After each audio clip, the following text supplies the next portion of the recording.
오늘은 본문 말씀을 통해서 절망을 뒤집는 소망의 노래라는 제목으로 함께 말씀을 나누려고 합니다. 여러분, 이 시간이 뒤집어지는 시간입니다.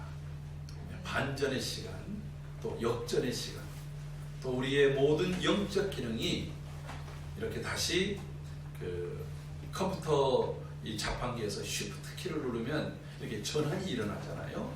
그런 전환의 시간이 되기를 소원합니다.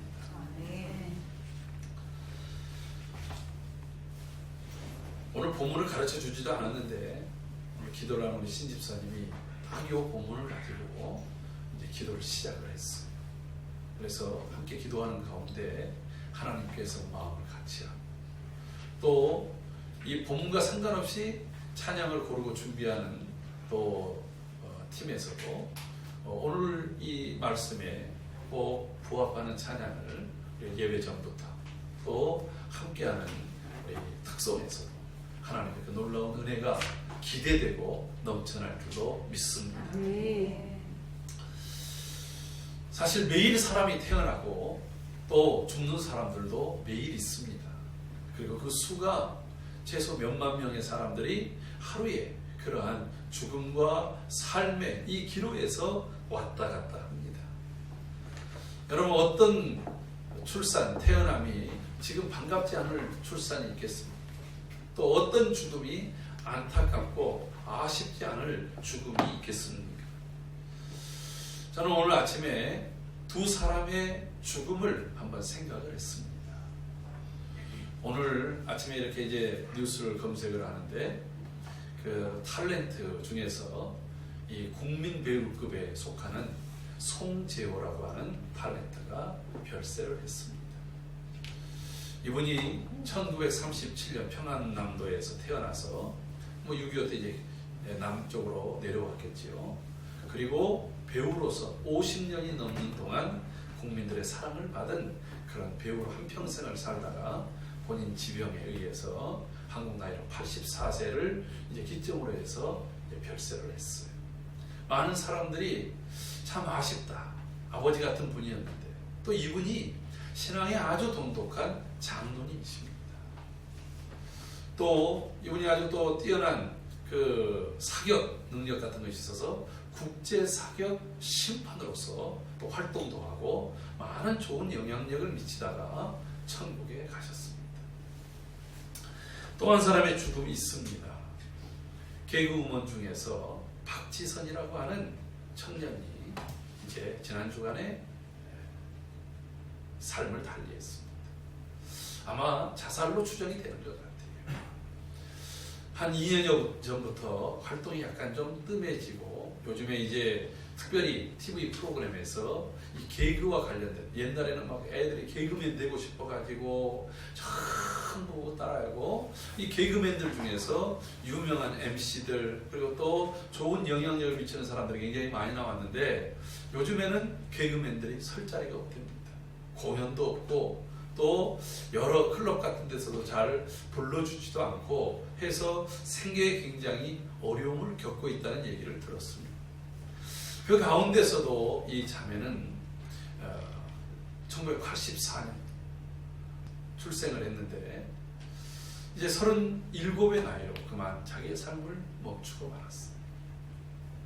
이 안면에 붉게 되는 그 홍조증이 있어가지고 화장을 잘 못하고 뭐 그런 것도 있었지만 아마도 우울증으로 추정돼서 많은 젊은 연예인들, 인기를 가졌던 연예인들이 이렇게 삶을 포기해버리는 일들이 있었습니다.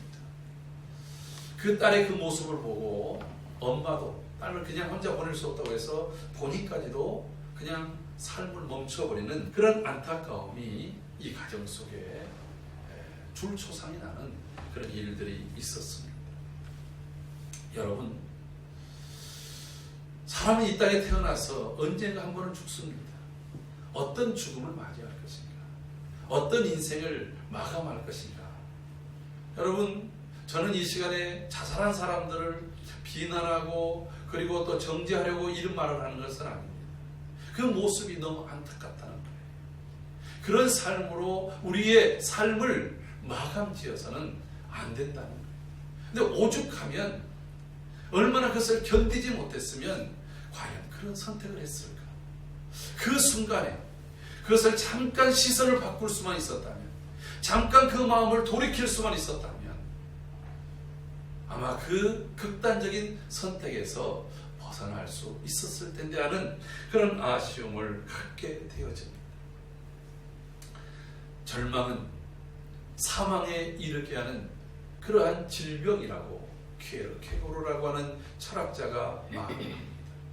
사람이 절망 가운데 빠지게 됩니다. 낙심 가운데 빠지게 됩니다. 그리고 또 그 절망의 슬픔에서 헤어나오지 못하면 이런 안타까운 선택과 결론을 갖게 되는 일들이 우리 주변에 늘 항상 있다라고 하는 것입니다. 절망하는 사람들에게, 낙심하는 사람들에게 정말 도움의 손길이 꼭 필요하고 그 도움이 될 수 있는 그런 사람들이 되어지기를 소원합니다. 또 우리에게도 그런 낙심되는 일, 절망하는 일, 그리고 정말 포기할 수밖에 없는 일들이 늘 다가온다는 거예요.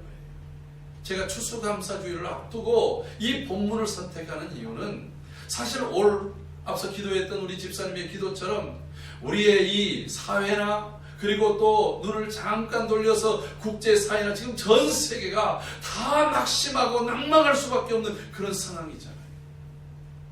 여러분, 우리가 하는 감사가 하나님께서 나에게 이렇게 축복해 주셨고 이렇게 많은 걸 주셨고 이렇게 나를 지켜주셨고 이렇게 하나님께서 행하신 그런 일들에 대한 조건적인 것에 대해서만 감사한다고 한다면 그것은 너무 좀 유치한 어린아이 같은 신앙 아니겠습니까? 물론 하나님께서 그렇게 베푸르신 은혜 하나하나를 생각해보고 그것에 대해서 감사하는 것은 당연한 것입니다. 그러나 오늘 이 시대에 우리가 하나님 앞에 드려져야 될 감사는 그러한 차원을 더 뛰어넘는 더 깊은 그런 감사의 모습이 되어지는 그런 신앙 인격이 성숙한 감사절을 맞이하기를 바라면서 오늘 이 말씀을 생각하게 되어졌습니다. 우리 시편 42편 본문으로 한번 돌아가 보겠습니다. 시편 42편을 시작하면서 맨 위에 부제가 이렇게 시작됩니다. 고라 자손의 마스길 인도자를 따라 부르는 노래라고 이렇게 돼 있어요. 그 첫째는 고라 자손. 사실 이렇게 이제 그 앞에도 나왔지만 누군지는 정확하게 모르는 거예요. 또 어떤 성경학자들은 심지어 이 시를 아마 다윗이 짓지 않았을까라고까지도 생각을 합니다. 근데 첫째로 고라의 자손. 여러분 출애굽할 때 고라 괜히 그 모세에게 대항했다가 죽은 그 사람들 속에 있었던 사람, 그런 사람하고는 좀 다르죠. 그 자손들은 어떤 일을 했는가?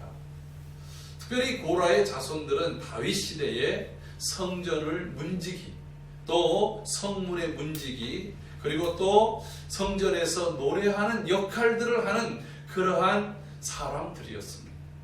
그러니까 오늘 이 그 시 속에서 특별히 시편 84편에 보면 이 고백을 할 때 내가 성전의 문지기로 있는 것이 왕궁에 들어가서 첫날 거하는 것보다 낫습니다.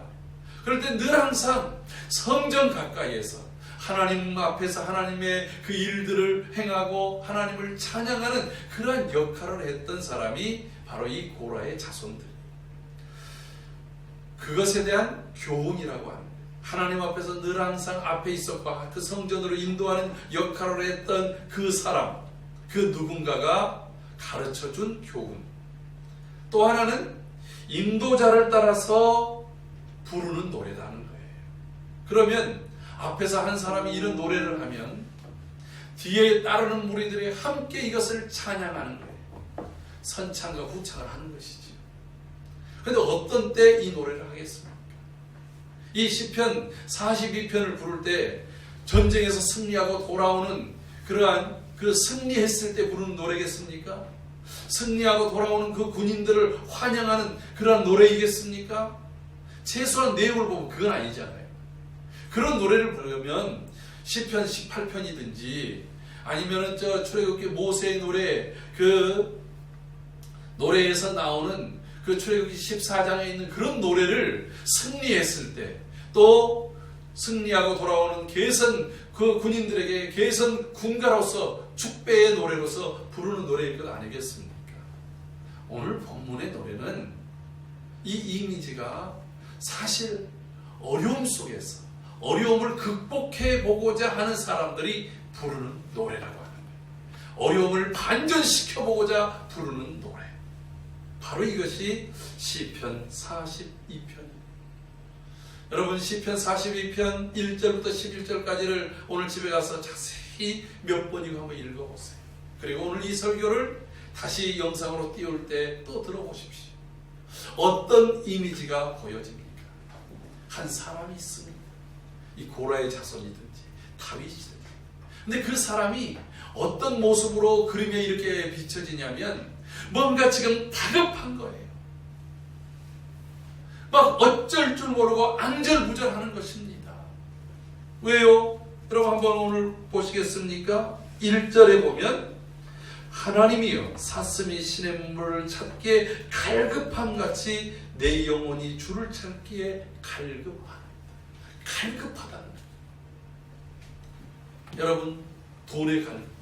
지금 당장 얼마를 모아서 이걸 은행에 갚지 않으면 부도가 나게 생겼어요. 집이 날아가게 생겼어요. 합격이 취소되게 생겼어요. 그때 돈을 구하러 다니는 그런 적이 있습니까? 정말 이 사람 저 사람에게 자존심을 다 내려놓고 사람들에게 부탁을 해야 되는 거예요. 잘 알지 못하는 사람들에게 사람들이 외면하고 거절해도 이거 하지 않으면 안 되니까 그렇게 다니는 거예요. 여러분 사랑하는 자녀를 잃어본 적이 있습니까? 그 잃어버리는 아이를 찾기 위해서 이것저것 들쑤시고 다니는 정말 신발이 벗겨졌는지 신발을 신고 있는지도 모르고 찾아다니는 그런 갈급함. 아이가 유괴돼서 유괴된 아이를 찾기 위해서 전단지를 돌리고 사람들에게 묻고 다니는 그 부모의 모습들을 우리는 간혹가다가 매스컴을 통해서 봅니다. 저도 한때 잠깐 몇 시간 동안 아이를 잊어버려가지고 그 아이를 찾아서 다니는데 제가 정말 이게 정신이 하나도 없이 미친 사람 같더라고요. 마음속에 오직 혹시 누가 유괴해 갔으면 어떡하지? 애가 혹시 교통사고로 났으면 어떻게 하지?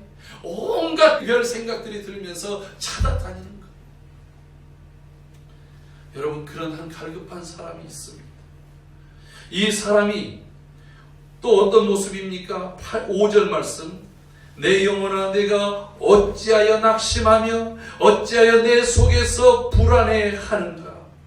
지금 갈급하던 것이 낙심하는 모습으로 한숨이 푹푹 쉬어집니다. 여러분 이 한숨이라고 하는 게 특징이 있습니다. 자기도 모르게 내쉬는 게 한숨이에요. 그래서 간혹 가다가 제 아내가 저도 모르게 한숨이 푹 쉬었어요. 뭔가 문제가 있다는 거 아니겠어요? 왜 한숨 쉬어요? 이거는 한숨이 아니에요. 이건 깊은 숨이야. 이렇게 말을 바꾸기는 하지만 자기도 모르게 나오는 거예요. 그리고 한숨이라고 하는 것은 계속해서 지속적으로 나오는 것입니다. 왜요? 그 문제가 해결되기 전까지는 그 안에서 심령 안에서 계속해서 상하기 때문에 일어나는 현상입니다. 그래서 불안해서 어찌할 줄을 몰라 하는 거예요. 여러분 내 모습이 내 삶 속에 아니 지금 우리의 사회 속에 일어나는 일들. 근데 오늘 본문 속에서 살펴보면 왜 이 사람은 절망했는가? 오늘 우리들은 왜 절망하고 낙심하고 이렇게 낭망해 하는가? 성경에는 기도하는 사람은 항상 기도하고 낭망하지 말아야 될 것을 비유로 말씀하신 것이 누가복음 18장 1절 아닙니까? 그런데도 불구하고 낙심이 오고 절망이 오고 낙담이 오는 그 이유가 무엇일까요? 오늘 본문 속에서 살펴보면 첫 번째는 내게 닥쳐오는 인생의 모든 문제를 다 나에게 자신 안에 갇혀있다는 거예요. 나만 보는 거예요. 여러분 문제 앞에서 문제와 나만 보면 저절로 한심이 나요. 저절로 낙심이 돼요. 왜요? 문제는 태산 같아요. 내게 닥쳐오는 문제는 거대한 침체만한 파도 같아요. 한마디로 얘기해서 내가 그것을 이겨낼 만한 그러한 힘이 전혀 없는 거예요. 여러분, 오늘 본문을 제가 집에 가서 꼭 색연필로 내 영혼이 1절에 보면 주를 찾기에 갈급합니다. 2절에 내 영혼이 내가 어느 때에 내게 하는 말이 내 눈물이 내가 전에 내 마음이 내 영혼아. 여러분, 전부 이 사람의 모든 것들은 다 나 이렇게 얘기를 하고 있습니다.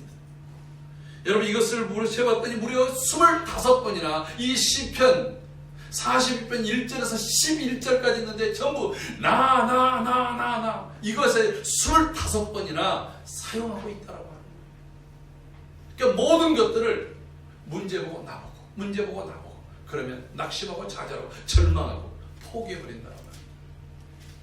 지금 우리의 시선이 어디에 향하여 있는지, 나에게로 향하면 문제가 많고 연약하고 유한한 나에게로 향하면 문제를 벗어날 방법이 없다라고 하는 것입니다. 두 번째, 3절 말씀 한번 같이 읽어볼까요? 같이 읽습니다. 시작. 사람들이 종일 내게 하는 말이 내 하나님이 어디 있니 하오니 내 눈물이 주야로 내 음식이 되었다. 여러분, 사람들과 자꾸 비교하는 거예요. 우리의 문제는 뭐냐면 자꾸 다른 사람과 비교해 보니까 다른 사람이 나보다 커요. 나보다 더 많이 가졌어요. 나보다 더 조건이 좋아요. 그러니까 내가 그 사람하고 대하면 말발에서도 그리고 또 여러 가지 모든 환경과 조건에서도 안 되는 거예요. 그러니까 좌절하고 낙심하는 거예요.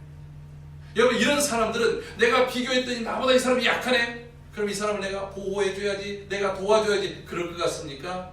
에휴, 너 그거밖에 못하니? 하고서 그 사람을 오히려 비교에 쩔어 있는 사람은 내가 나보다 조금만 약하고 조금만 못하면 무시하고 오히려 낮추어 본다라고 하는 거예요. 여러분, 때로는 우리 한국인들이 참 여러 장점들, 좋은 점들 많지만 때로는 우리 스스로 부끄럽게 여기는 게 뭐냐면 우리보다 좀 강했던 나라, 미국 사람들 옛날에 우와 미국 사람, 유럽 사람들은 우와 유럽 사람들, 백인들을 보면 특별히 그랬어요. 근데 흑인들은 보면 에게 이러고서 좀 무시를 했어요. 또 우리나라보다 좀 더 가난한 나라에 그런 사람들이 돈을 벌기 위해서 오면 그 사람들 무시하는 성향들이 있었다라고 하는 거예요. 여러분, 이것은 아주 잘못된 자존감에서 나오는 거예요.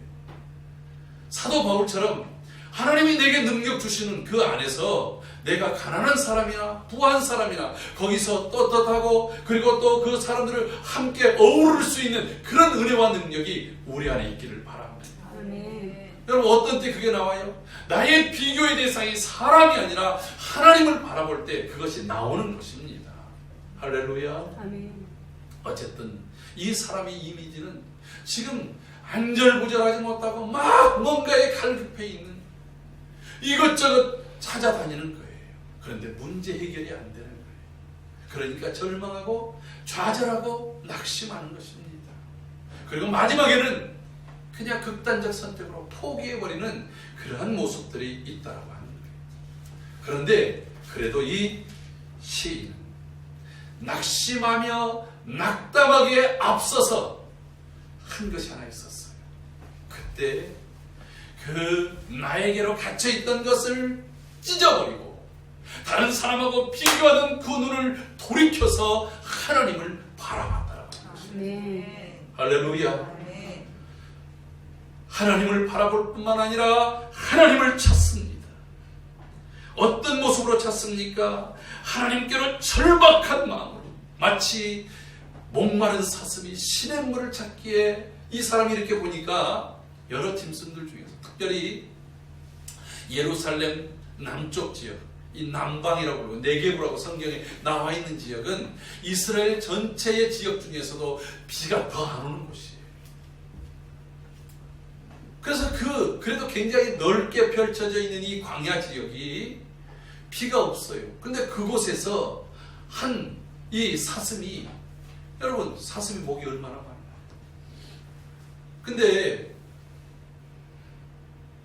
우리 노래처럼 깊은 산속 옹달샘 누가 와서 묻나요? 여러분, 그곳에 살고 있는 토끼나 사슴이 와가지고서 그 물을 먹으면서 이렇게 해결하는 그런 아주 서정적인 풍경이 아니에요. 망망합니다. 대부분은 말라 있습니다. 아침에 이슬이 깊이 내려서 그 이슬에 묻혀있는 풀을 뜯어 먹으면서 목을 축입니다. 그런데 그런 것들이 다 사라져 버렸어요. 마치 3년 6개월 동안 그 비가 그리고 이슬이 내리지 않았던 때처럼 모든 것들이 말라버린 거예요. 그때 이 사슴이 물을 찾기 위해서 물이 있는 곳을 전전긍긍하면서 그러다가 아주 깊은 곳 골짜기에서 작게 흐르는 그 물, 그 틈새로 고개를 쳐밀면서 그 목마른 입술을 적시기 위해서 애쓰는 그런 모습처럼 오늘 자신이 그와 같은 모습으로 있다는 겁니다. 그런 갈급함. 이 사슴의 갈급해하는 그 모습을 보면서 야, 마치 내 심정이 그렇구나. 사랑하는 성도 여러분, 믿음의 사람과 불신의 사람의 차이가 여기 있어야 돼요. 믿는 사람이라고 해서 낙심하고 절망하지 않을 수 있습니까? 믿음의 사람은 항상 성령 충만함만 있습니까? 그렇지 않잖아요. 엘리야와 같이 성령에 충만했던 사람도 낙심에 빠져서 로뎀나무 아래서 하나님, 내가 족하오니 내 생명을 취해 가주세요. 나는 내 열조들보다 나은 것이 없습니다. 그러지 않습니까? 그런 사람들이 한둘이 아닙니다. 여러분, 저 미국의 인디안 선교에 대단한 역할을 했던 데이비드 브레이너드라고 하는 위대한 선교사가 있습니다. 근데 그는 27살에 죽습니다. 자기 질병에 의해서. 그러나 그는 20대부터, 아니 어렸을 때부터 얼마나 하나님 앞에 경건했더니 그 경건한 자신 그 일들을 기록한 것을 그가 죽고 난 다음에 영적 대각성 운동을 일으켰던 조나단 에드워드라고 하는 사람이, 목사님이 그의 일기를 책으로 내요. 그게 이제 데이비드 브레이너드의 생애와 삶이라고 하는 일기에 그게 이제 나와 있습니다. 근데 제가 그래서 그분에 대한 이야기를 듣고 기대감을 가지고 나도 이 사람 좀 본받아야지 하고 이 책을 읽는데 실망을 했어요, 처음에. 왠 줄 아십니까? 오늘 어떤 자매를 내가 좋아하는 마음이 들었는데 그 자매가 나에게서 눈을 돌렸다. 나는 너무 실망했다. 뭐 이런 얘기서부터 시작해가지고 본인 안에 있었던 여러 갈등과 번민과 그리고 또 자기의 연약함과 이런 것들을 기록해 가는 거예요. 그러니까 나는 오늘도 성령에 충만해서 하나님의 은혜를 받고 이렇게 기도를 하고 이런 열매를 얻었다 뭐 이렇게 기대를 했다가 내용을 봤더니 너무 그런 부분이 실망스러워요. 근데 제가 그 책을 한 번 읽고 두 번 읽고 나이 들어가면서 다시 읽었을 때에 이 사람이 얼마나 하나님 앞에 진실되게 살고 의롭게 살고 바르게 살고자 애를 썼던가. 그러나 또 우리 안에는 연약함과 부족함과 낙심하고 좌절할 수밖에 없는 수많은 것들이 있지만 그때마다 다시 하나님을 바라보고 용기를 얻고 그때마다 다시 하나님의 은혜를 구하는 이 모습이 얼마나 귀한가. 그래서 앞서 얘기했던 키에르케고르는 낭만은 인간의 조건이다라고 말도 했다라고 합니다. 인간이 살아가는데 낙심하고 낭망할 일들이 그냥 줄로 쌓여 있다라고 하는 거예요. 그러니까 하나님, 내가 절망하지 않게 해주세요. 내가 낙심에 빠지지 않게 하세요. 여러분, 이렇게 기도를 할 때 낙심이 없게 해주세요. 여러분, 우리 안에 그런 일들은 늘상 있을 수밖에 없다라고 하는 거예요. 그런데 그때 믿음의 사람과 믿지 않은 사람의 차이는 무엇이냐면 그 절망할 수밖에 없고 낙심할 수밖에 없는 그 모든 것들을 믿음의 사람은 하나님께로 향한 절실함으로 갖는다라고 하는 거예요. 믿지 않은 사람은 내가 노력하다가 그냥 손을 놔버려요. 포기를 해요. 이게 아쉬운 것입니다. 오늘 그런 측면에서 이 사슴을 관찰하듯이 오늘 우리가 하나님 앞에서 하나님을 사슴과 같이 찾는 그런 모습이 있어야 될 줄로 믿습니다. 아멘. 여러분, 그 말은 어떤 말일까요? 오늘 이 말씀을 통해서 우리에게 주는 첫 번째의 교훈은 바로 이것입니다. 오늘 우리의 모든 삶의 여건들, 이런 것들을 가지고 절박한 심정으로 하나님을 찾고 하나님을 예배하고 하나님 앞으로 나오라는 것입니다. 아멘. 오늘 이 시편 42편을 기록한 고라의 자손, 내가 하나님을 찾습니다. 내가 목마른 사슴처럼 그 갈급함으로 하나님을 찾습니다. 여러분, 우리가 이 자리에 올 때 어떤 기대감으로 옵니까? 어떤 사모함으로 옵니까? 내 인생의 결론은, 내 인생은 오직 하나님이 아니면 나는 죽습니다 하는 그런 마음으로 이 자리에 있습니까?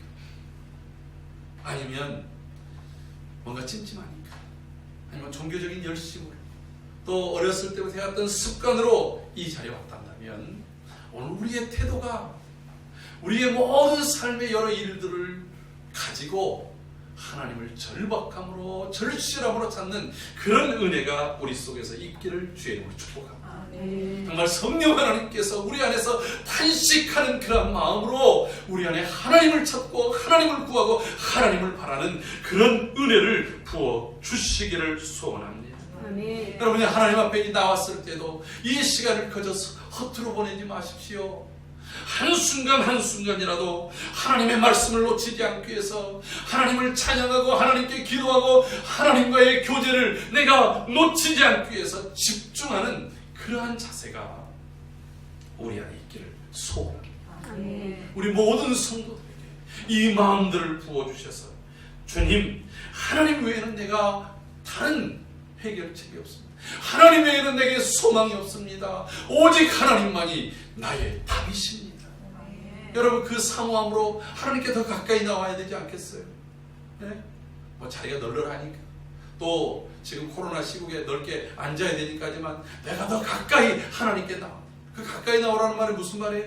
다른 사람에게 방해를 받지 말라는 거예요. 아유, 오늘 우리 유집사님 머리를 보니까 뒤에 떡졌네, 자다가 일어났나 봐, 이런 거 보니, 아유, 오늘 저 사람의 옷에 저기 뭐 자꾸 이게 먼지가 묻었지. 옛날에 저희 어머니가 살아계실 때, 이 양반이 예배에 집중을 해야 되는데, 아이고, 오늘 목사님 이 넥타이가 옆으로 삐뚤어졌네, 뭐 이런 것부터 옆에 침이 그냥 고이려고 그러네, 뭐 이런 거예요. 그러니까 하나님께 집중해야 되는데 아들한테 집중하니까 그게 되겠어요? 그래가지고 뭐라 그러면 또 섭섭해하고 말이죠. 여러분, 오직 하나님 외에 다른 것에 내가 시선과 관심을 두지 않고 하나님께 집중하는 은혜를 부어 주시옵소서. 아멘. 두 번째는 우리가 하나님을 찾되 이 사슴이 물을 구할 때까지, 자기 해가람이 생길 때까지 포기하지 않고 끝까지 끈질기게 하나님께 기도하는 거예요. 할렐루야. 하나님을 찾고 찾고 또 찾았더니 하나님이 나를 만나 주셨습니다 라고 하는 그런 은혜를 구해야 될 줄로 믿습니다. 아멘. 한두 번 찾다가 포기해버리고 한두 번 하다가 시도하다가 절망해버리고 낙심해버려서는 안 되는 거예요.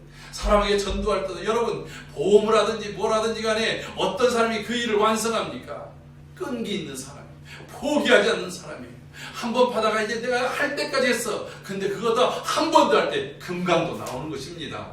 할렐루야. 아멘. 주님께서 누가복음 18장 1절에서 8절 말씀 속에서 그 기도에 대해서 상상할 것과 낭망하지 말아야 될 그 비유로 들 때의 그 과부를 보세요. 불의한 재판관입니다. 돈이 없으니 받아주지 않고 내가 백이 없으니 받아주지 않습니다. 그런데 문제는, 내 문제는 그 사람만 풀 수가 있는 거예요. 그러니까 이 억울한 과부는 계속해서 재판장에 가는 거예요. 난 돈이 없습니다. 백도 없습니다. 그러나 당신만이 이 문제를 풀어줄 수 있습니다. 쫓아나도 가요, 무시해도 가요, 악담을 해도 갑니다. 계속해서 가니까 이 불의한 재판장이, 아이고, 내가 못 살겠다. 내가 사람도 무시하고 하나님도 별로 인식을 안 하지만 이 과부의 이 문제를 풀어주지 않으면 내가 제명에 못 살겠다 해서 문제를 해결해 주는 거예요. 여러분, 그런 끈기가 있습니까? 우리 안에 그런 끈기가 일어나기를 주의 이름으로 축복합니다. 아멘. 여러분, 한나를 보십시오. 그가 간절히 자녀 갖기를 소원했습니다. 그가 자녀가 없음으로 인해서 군인이라고 하는 같이 사는 여인이 자기를 무시하고 또 얕봅니다. 깔봅니다. 인격적 모욕을 당합니다. 아무리 남편이 사랑이 있어도 그 인격적 모욕 앞에 그는 견딜 수가 없었습니다. 그래서 하나님께 그 문제를 가지고 갑니다. 하나님께 오랫동안 기도했다고 사무엘상 1장 12절에서 18절에 보면 한나의 기도가 나 오랫동안 기도했지. 그 얼굴이 빨개질 정도로. 근데 그때 대제사장 엘리가 그 여인의 심정도 모르고 그 여인이 기도하는 것도 모르고 여자야 어느 때까지 취해 있겠느냐, 빨리 술에서 깨라고 말하는 거예요. 여러분, 이 얼마나 시험거리가 돼요. 아니 도대체 성도가 기도를 열심히 하고 있는지 안 하는지, 심령이 답답한지 안 한지, 예? 그것도 알지 못하고 목사님이 열심히 몸쓰고서 기도하는데 아이고 언제까지 잘 거야, 뺏겨나, 빨리 집에 나가, 이러보세요. 여러분, 그런 목사님 얼굴 보고 싶겠습니까? 근데 이 한나가 그러는 거예요. 제가 술 취한 게 아니라 제 마음이 답답했어요. 제 마음에 울분이 있어서 그렇습니다. 그냥 미안해가지고 하나님이 네 기도를 들어주기를 원합니다. 내가 당신께 은혜 받기를 원합니다. 여러분, 그때 엘리는 영적으로도 무력했고 하나님의 음성도 분별하지 못했고 또 자신이 삶 속에서 방종에 있었던 사람이었지만 그가 대제사장으로서 이렇게 말하는 거예요. 여인이여 가라. 하나님께서 내 기도를 들으시기를 원합니다. 한나는 그 이야기를 하나님의 음성으로 들었다. 자신이 그토록 오랫동안 끈질기게 기도했다가 그렇게 들려지게 그때부터 얼굴에 수색이 사라져버렸어요. 기쁨으로 감사함으로 바뀌었던 것입니다. 할렐루야. 아멘. 하나님이 사무엘을 주시고 사무엘 이후에 또 다른 형제들과 자매들을 이 한나에게 선물로 더하여 주신 줄로 믿습니다. 아멘. 사랑하는 성도 여러분, 다윗은 자신이 밧세바를 보내가지고 밧세바사에 애가 났어요. 하나님께서 다윗의 범죄로 그 아이를 죽이겠다고 말했습니다. 아이가 병들었습니다. 그런데 다윗은 그 아이를 위해서 밤새도록 금식하고 땅바닥에 그냥 얼굴을 대고 엎드려서 하나님께 기도합니다. 밤새 아예 모든 것들을 금하고 말이죠. 여러분, 최소한 우리의 잘못이라도 이런 심정으로 하나님 앞에 나아갈 때에 하나님이 들으시고 역사하시고 은혜를 더해 주실 줄로 믿습니다. 아멘. 기도는 인내와 같습니다. 기도는 하나님 앞에 구하고 찾고 두드린 다음에 그것이 이루어질 때까지 하나님의 약속을 바라보며 기다리는 것입니다. 엘리야도 한 번 기도로 끝나는 것이 아니라 그 땅에 비 오기를 7번 기도했습니다. 한 번 할 때마다 간절히 두 무릎 사이에 머리를 쳐봐. 여러분, 한번 우리 교인 중에서 컨테스트 한번 해볼까요? 무릎 사이에 머리가 들어가기. 불가능한 말이죠. 제가 몇 번 해봤는데요, 이게 배가 나와서 안 되더라고요. 우리 노예에 이 사이에 들어가시는 목사님 계세요. 거의 폴더 같은 분이 계세요.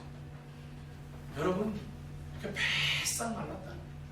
그리고 그렇게 쳐놓고서 기도하니 온 신경과 핏줄이 거기에 탁 쏠려나지 않겠습니까? 그런 간절함으로 7번 기도할 때에 하나님께서 손바닥만한 구름이 그 이스라엘 전체를 뒤엎는 폭풍이 되어지고, 그리고 장대비가 되어져서 죽었던 모든 돼지를 살려고 생명을 살려내는 역사가 있게 한 줄로 믿습니다. 아멘. 또 하나의 세 번째는요, 앞서 이 시인의 문제를 자신에게만 합니다. 근데 과거에 이 시인은 그러지 않았어요. 여러분, 오늘 우리가 본문을 읽어보면 이런 말을 합니다. 4절 같이 읽어볼까요? 시작. 내가 전에 성의를 지키는 무리와 동행하여 기쁨과 감사의 소리를 내며 그들을 하나님의 집으로 인도하였더니 이제 이 일을 기억하고 내 마음이 상하는구나. 이제 이 일을 기억하는 게 뭐예요? 지금은 자기에게만 향해 있어요. 과거에는 내가 다른 사람들과 함께, 이 성전으로 향하는 사람들과 함께, 많은 무리들과 함께 동행하면서, 여러분, 동행한다는 것은요, 오늘 제가 칼럼을 아름다운 동행이라는 주제를 가지고 있어요. 마음이 합해지지 않으면 어찌 동행하겠냐.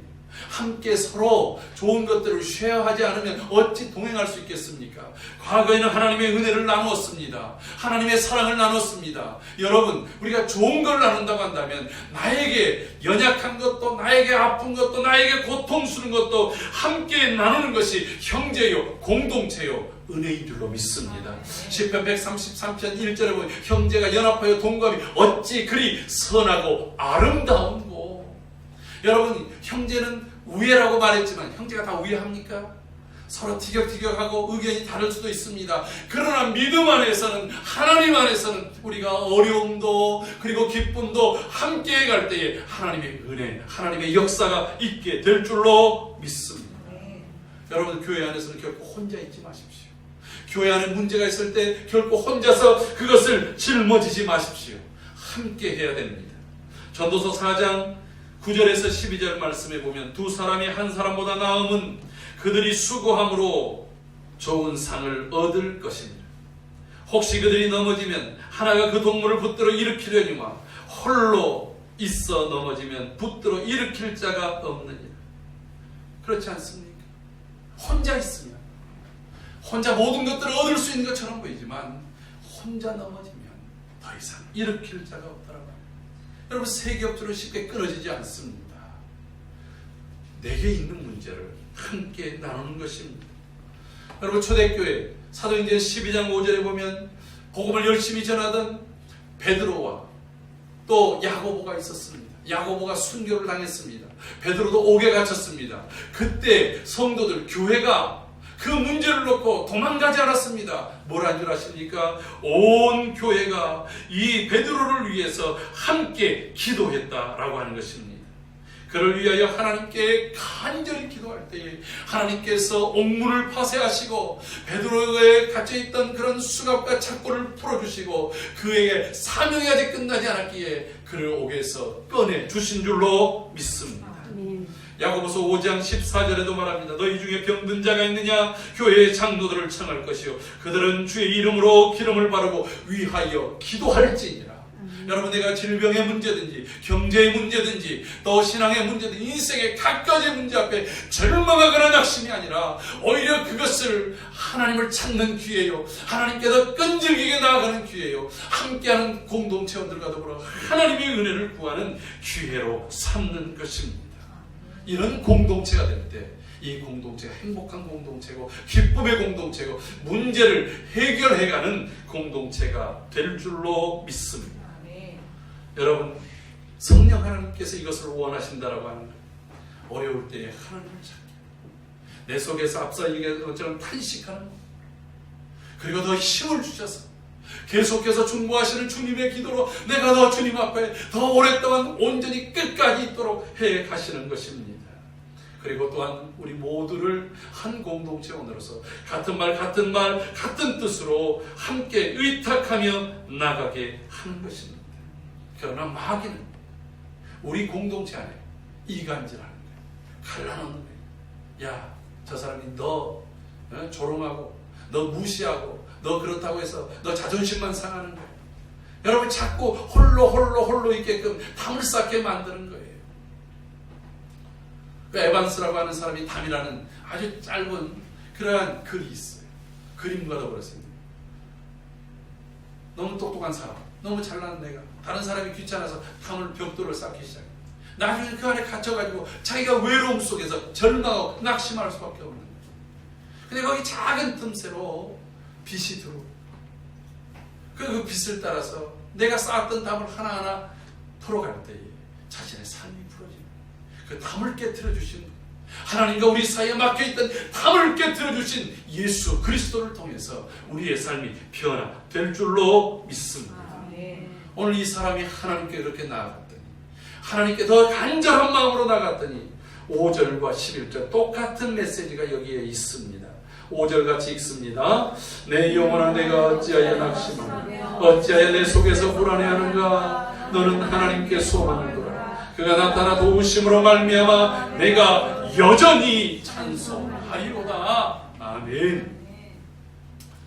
여러분, 절망하고 낙심하던 시선이 하나님을 바라볼 때에 소망의 시선으로 바뀝니다.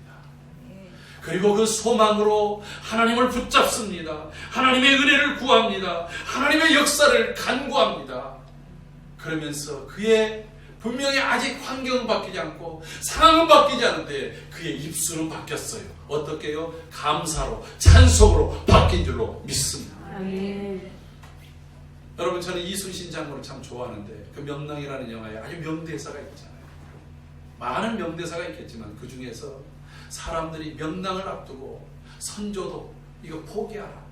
모든 대신들도 자신을 따르는 장수들도 어떻게 13척의 배를 가지고 저 300척이 넘는 배를 왜군들을 맞이할 수 있느냐. 백성들도 불안해합니다. 두려워합니다. 외국에 나타난 갑옷들의 모습만 보고도 막 두려워서 떱니다. 근데 그때 이순신이 이런 말을 합니다.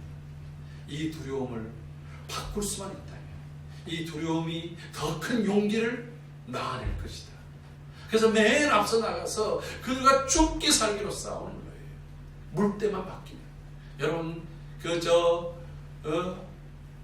울돌목에 그 물때가 바뀌듯이 우리의 영적 환경의 물때도 바뀔 때가 왔다라고 하십니다.